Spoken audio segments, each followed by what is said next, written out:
और इस वक्त की बड़ी खबर का रुख कर लेते हैं। मगरबी बंगाल से बड़ी खबर आ रही, बीकानेर एक्सप्रेस को हादसा पेश आया है। बीकानेर एक्सप्रेस की 6 बोगियां पटरी से उतर गई हैं। तो इस वक्त की बड़ी खबर आपको मगरबी बंगाल से दे रहे हैं। कुछ अफराद के जख्मी होने की खबर मौसूल हो रही है। पटना से ये ट्रेन गुवाहाटी जा रही थी। पटना से गुवाहाटी जा रही बीकानेर एक्सप्रेस जलपाईगुड़ी के मैनागुड़ी में हादसे का शिकार हुई है। जख्मियों को अस्पताल में दाखिल कराया गया है और जख्मियों की तादाद के हवाले से अभी तक जानकारी नहीं मिल पाई है। मगरबी बंगाल से इस वक्त की बड़ी खबर, तस्वीरें आप टीवी स्क्रीन पर देख पा रहे हैं। कितना शदीद ये हादसा है। बीकानेर एक्सप्रेस की 6 बोगियां पटरी से उतर गई हैं। कुछ अफराद के जख्मी होने की खबर है, जिन्हें अस्पताल में भी इलाज मुआलजा के लिए मुंतकिल कर दिया गया है। ये ट्रेन पटना से गुवाहाटी जा रही थी। बीकानेर एक्सप्रेस इस ट्रेन का नाम है। जलपाईगुड़ी के मैनागुड़ी में हादसे का शिकार हुई है बीकानेर एक्सप्रेस, जिसकी तस्वीरें टीवी स्क्रीन पर हम आपको इस वक्त दिखा रहे हैं। तो ताजा तस्वीरें इस वक्त सीधी तौर पर आप देख पा रहे हैं। मगरबी बंगाल में पेश आए रेल हादसे की बीकानेर एक्सप्रेस की 6 बोगियां पटरी से उतरी हैं, जिसकी तस्वीरें टीवी स्क्रीन पर आप देख पा रहे हैं। बचाव और राहत कार्य जारी है। लोगों की भीड़ भी आप पास देख पा रहे हैं। जो लोग महफूज हैं वो ट्रेन से बाहर निकाले जा चुके हैं। जो जख्मी हुए हैं उन्हें अस्पतालों में मुंतकिल कर दिया गया है। हालांकि जख्मियों की तादाद अभी मंजर आम पर नहीं आ पाई है। 6 पटरियां बोगी से उतर गई हैं। मगरबी बंगाल बीकानेर एक्सप्रेस को यह हादसा पेश आया है। बीकानेर एक्सप्रेस की 6 बोगियां पटरी से उतरी हैं और किस तरह से ये बोगियां पटरी से उतरी, तस्वीरों के जरिए आप बखूबी देखकर अंदाजा लगा पा रहे होंगे। ये ट्रेन पटना से गुवाहाटी जा रही थी और मगरबी बंगाल के जलपाईगुड़ी के मैनागुड़ी में हादसे का शिकार हुई। इस वक्त बचाव और राहत काम जारी है, राहत कार्य जारी है। जख्मियों को अस्पताल मुंतकिल किया जा रहा है। हालांकि अभी तक जख्मियों की तादाद के हवाले से खबर एक्चुअल हमारे तक मौसूल नहीं हो पाई है, लेकिन तस्वीरों के जरिए आप अंदाजा लगा सकते हैं कितना भयानक ये रेल हादसा है। राहत कार्य इस वक्त जारी है।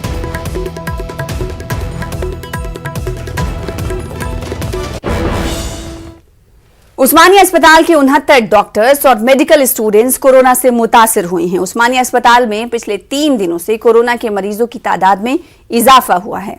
डॉक्टर्स भी इस मर्ज से महफूज नहीं हैं।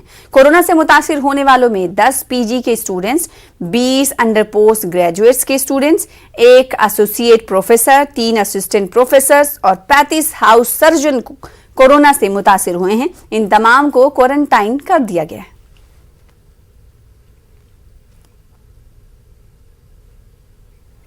तेलंगाना में कोरोना वायरस के 2319 नए मामले दर्ज हुए हैं। पिछले 24 घंटों में रियासत भर में 2 मरीजों की कोरोना से मौत हुई है। ग्रेटर हैदराबाद के हुदूद में सबसे ज्यादा 1275 नए मामले सामने आए हैं। रियासत भर में 18,000 से ज्यादा एक्टिव केस हैं। मेडचर मलकाजगिरी में 234, रंगारेड्डी में 173, नलगुंडा में 74 और संगारेड्डी में 67, खम्मम में 45 नए केस दर्ज किए गए हैं। महकमे सेहत के ओहदेदारों ने कोरोना की गाइडलाइन पर सख्ती से अमलावरी की आवाम से अपील की है।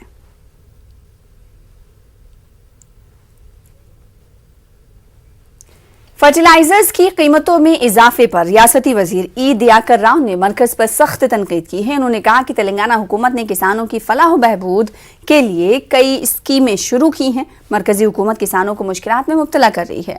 फर्टिलाइजर्स की कीमतों में कमी तक टीआरएस हुकूमत मरकज के खिलाफ एहतजाज जारी रखेगी। సిగ్గు లేకుండా మాట్లాడుతున్నారు కొంతమంది బీజేపీ ఒక సంవత్సరం లోపు ఎంత పెరిగిందా? పొటాష్ ధర 1040 ఉండే 700 పెంచావు, 1700 అయింది.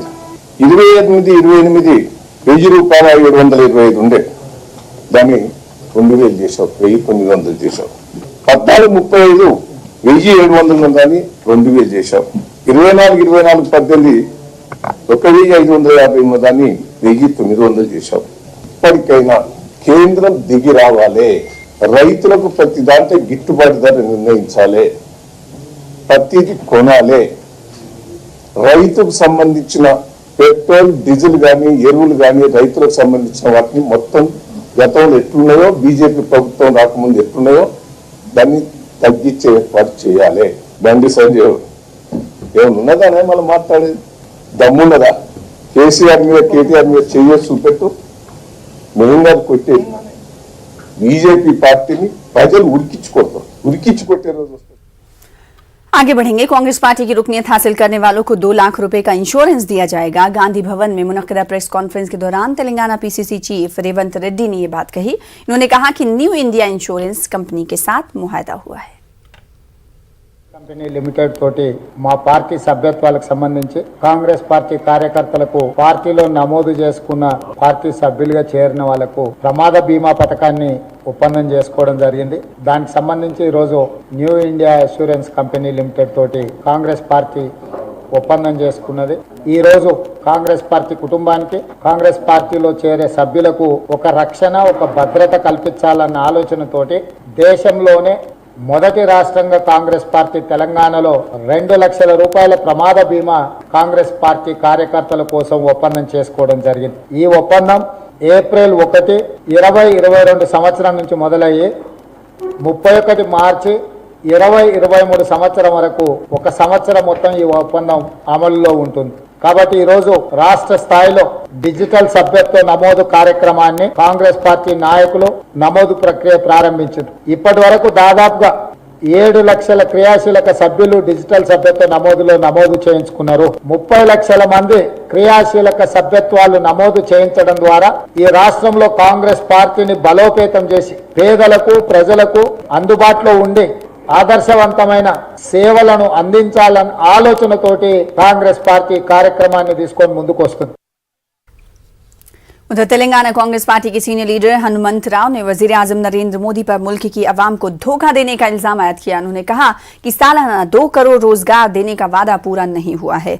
मुल्क की अवाम बीजेपी की अवाम मुखालिफ पॉलिसियों से तंग आ चुकी है। उन्होंने कहा कि उत्तर प्रदेश में बीजेपी का सफाया हो जाएगा। Modi government and he has done a lot of welfare programs, but whatever they promises, they could not earn even 2 crores of jobs per 1 year. And also demonetization, black money should not get, and moreover fertilizers price was increased, even petrol diesel was increased. People are suffering like anything. Unemployed became unemployed.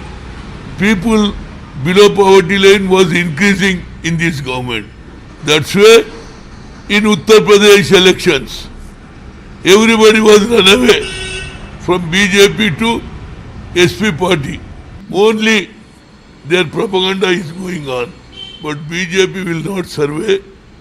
Definitely next election, BJP will, all political parties, irrespective of their parties, everybody they want to remove BJP NDA government. That is the politically people are talking, even common people also, they are suffering like anything. That's why next government BJP will not come. Definitely BJP will finish in Uttar Pradesh election. That is the biggest defeat to be here. मुल्क में third front का कयाम दिन में ख्वाब देखने के बराबर है। तेलंगाना बीजेपी के लीडर पी सुधाकर ने ये बात कही। उन्होंने कहा कि मुल्क वजीर आजम नरेंद्र मोदी की क़यादत में तरक्की कर रहा है। आइंदा 5 रियासतों में होने वाले इंतखाबात में बीजेपी को शानदार कामयाबी हासिल होगी। ये कुछ भी करे, या लालू जी आया, कोई तेजस्वी आया, या किसी और अन्य कांग्रेस, तो डूबने का ये जो भी डे बाय डे वो तो सिंकिंग बोट है। इनको टोटल फेल्यूर गवर्नमेंट है, करप्शन से डूबा हुआ है। ये जैसा ये सेम मेंटालिटी लोग अट्रैक्ट करते हैं ना, वहाँ फाडर स्कैम है, इधर बहुत स्कैम्स आने वाला है, बहुत कुछ स्कैम है, कुछ भी नहीं है पालन। भारतीय जनता पार्टी और डेमोक्रेटिक तेलंगाना देने वाला है। वो जो निज़ाम स्टाइल जो निज़ाम शाही जैसा चला रहा ना अब सरकार, उसको आने वाला दिनों में जरूर जनता रिप्लाई देगा। देश का तो छोड़ो, तेलंगाना में भी इसको बर्खास्त कर देंगे TRS पालन को। ये तेजस्वी आओ और कोई भी एसवी आओ, कुछ होने वाला नहीं।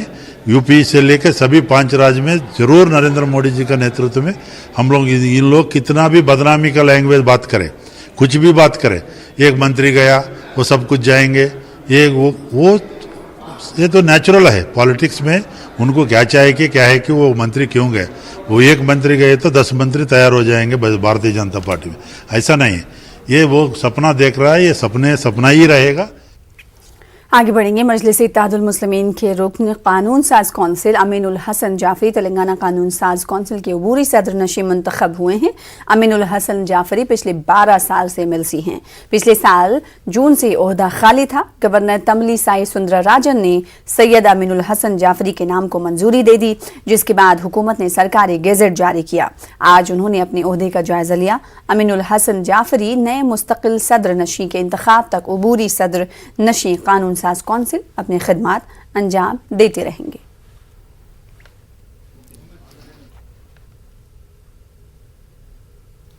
कामयाबी हासिल करने की कोई उम्र नहीं होती। इसे मेहनत और लगन से किसी भी उम्र में हासिल किया जा सकता है और यही हमने अपनी पहल बायजूस यंग जीनियस सिटीजन 2 में हर बच्चे में देखा।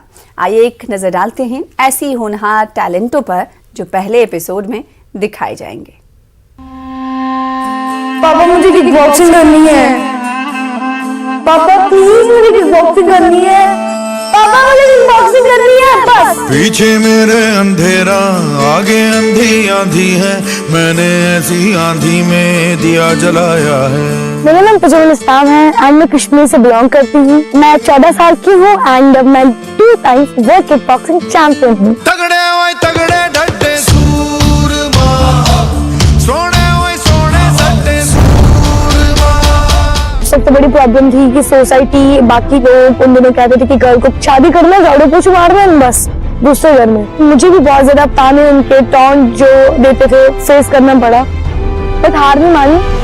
जितने भी पीछे मेरे घर हैं सब में लड़कियां आऊंगी, ठीक है। मैं चाहती हूँ मेरी तरह नहीं मुझसे भी आगे बढ़े, ओलंपिक्स में गोल्ड लेकर आए अपनी कंट्री के लिए।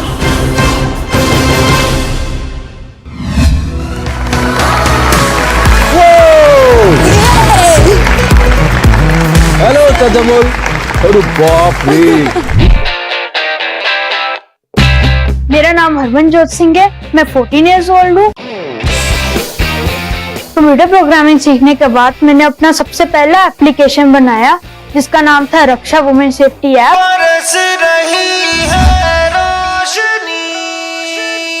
जो रक्षा ऐप है उसको हम SOS या इमरजेंसी की श्रेणी में डाल सकते हैं, जिसकी मदद से कोई भी महिला जब वो किसी बुरी स्थिति में फंसी हुई है तो वो आराम से उसके फीचर्स के थ्रू अपने आप को हेल्प कर सकती है किसी भी इमरजेंसी में। और मैं अभी रुका नहीं हूँ, ये तो अभी मेरी शुरुआत ही है।